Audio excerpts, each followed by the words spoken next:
starts now. Gripping testimony in Delphi today from the first person who found the bodies of Abby Williams and Libby German after they were killed more than 7 years ago. Thanks for joining us. I'm Tim Spears. IT-Mate's Kyla Russell has been in the Carroll County Courthouse following the trial of suspect Richard Allen. She joins us with day 2 of testimony. The last person called to the stand here in Delphi was the man that discovered the bodies. He emotionally told the story of the steps that led him there. Pat Brown is a lifelong friend of the Germans. He first heard about the disappearance of Abby and Libby after a typical Monday night supper.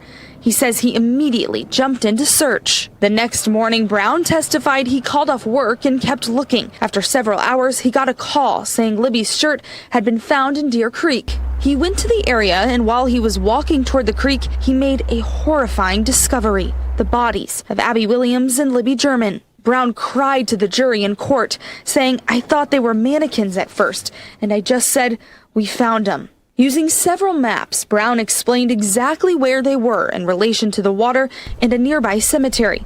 He said you could barely see the water from where the bodies were. Attorneys for Richard Allen questioned Brown about cell service he had in the area the bodies were found. It's a topic they've narrowed in on as they plan to use Libby's phone as a key piece of evidence against the state. Before Pat Brown spoke, the others took the stand.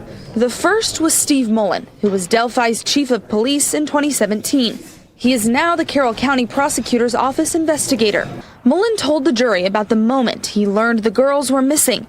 It was a routine day that turned dark. Mullen said he was stationed mostly at dispatch during the search for the girls. He left there at 2 a.m. the next morning, and at the time, he didn't believe anyone had hurt the girls, and he thought they would return home. He came back to dispatch at 7:30. Later that day, he got word the girls' bodies had been found, and he met with their families. With drone video taken in February of this year, he walked the jurors through the trails and onto the Monon High Bridge. Next up for testimony was Jake Johns.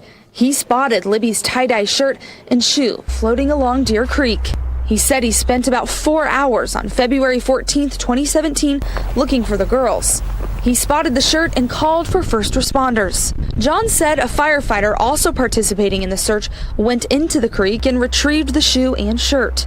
Johns testified that was the moment he heard the voice of Pat Brown saying he had found Abby and Libby.